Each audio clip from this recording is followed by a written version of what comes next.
আজকের ঘটনা আমার ছোট খালামণি ও তার বান্ধবীর সাথে ঘটে যাওয়া। আমার খালামণির নাম কলি, এটা ছদ্মনাম। তার বয়স তখন বড়জোর 10 কি 11 বছর। তার বান্ধবীর নাম রূপা, ছদ্মনাম। আমার খালাও তার বান্ধবী সমবয়সী ছিল। গ্রামের ছেলেমেয়েরা সাধারণত নানা রকম খেলায় পারদর্শী হয়ে থাকে। বিকেলবেলা বড়িচ্চু, গোল্লাছুট, কানামাছি, বরফ পানি, সন্ধ্যা হলেই পলাপলি, আরও না জানি কত খেলা। আজকের ঘটনাও এরকম এক খেলা থেকেই শুরু। বর্ণনার সুবিধার জন্য এবার ঘটনাটি আমি আমার আম্মুর বক্তব্য হিসেবে লিখছি।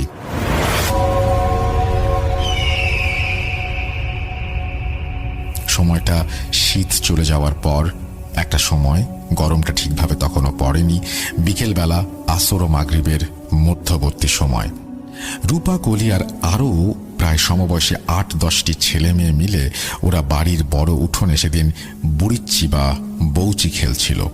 বলে দেওয়া ভালো, বৌচি কিভাবে খেলতে হয় কম বেশি সবাই জানি। এক পক্ষ তার বিপক্ষের দলের খেলোয়াড়কে ছোঁয়া দেওয়ার জন্য বা ধরার জন্য পিছু নেয়।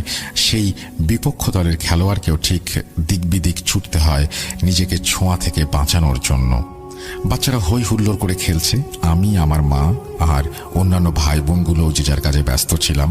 খেলা এভাবে চলতে চলতে সন্ধ্যা প্রায় হয়েই এসেছিল, কিন্তু খেলা তখনও শেষ হয়নি। খেলতে খেলতে এবার এলো কলি আর রূপার পালা।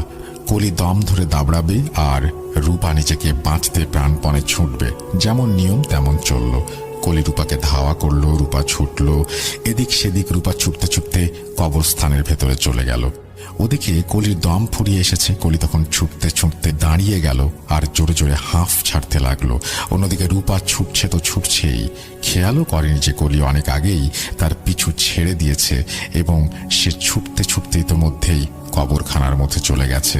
কলি সেই বিষয়টি অতটা বিশেষভাবে গ্রাহ্যও করেনি। রূপা, চলে আয় বলে ওখান থেকে ফিরে চলে এলো। এরপরই মাগরিবের আজান শুরু হলো। খেলায় ভঙ্গ দিয়ে সব ছেলেমেয়েরা যে যার বাড়ির পথে চলে গেল, অথচ রূপা কিন্তু ফেরেনি।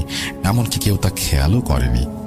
রূপার সাথে এরকম ঘটনা যখন ঘটছে তখন মাগরিবের পর বেশ কিছু সময় পার হয়ে গেছে। ওদিকে খেলা শেষ করে সব ছেলেমেয়েরা যে যার বাড়ি চলে গেলেও রূপাকে বাড়িতে না পেয়ে তার বাড়ির লোকরা সবখানে খুঁজতে থাকে। অথচ তাদের কল্পনাতেও নেই যে রূপা ওই ভয়ঙ্কর কবরখানায় আটকা পড়ে যেতে পারে। এদিকে কলিকে জিজ্ঞেস করা হলে সে জানায় রূপা তো তার সাথেই ছুটছিল, তাকে তো সে ডেকে চলে এসেছিল, কিন্তু তারপর রূপা কোথায় গেছে তা সে জানে না। এই খোঁজাখুঁজির মধ্যেই সবাই রূপার কষ্টে ভরা চিৎকার শুনে কবরস্থানের দিকে ছুটে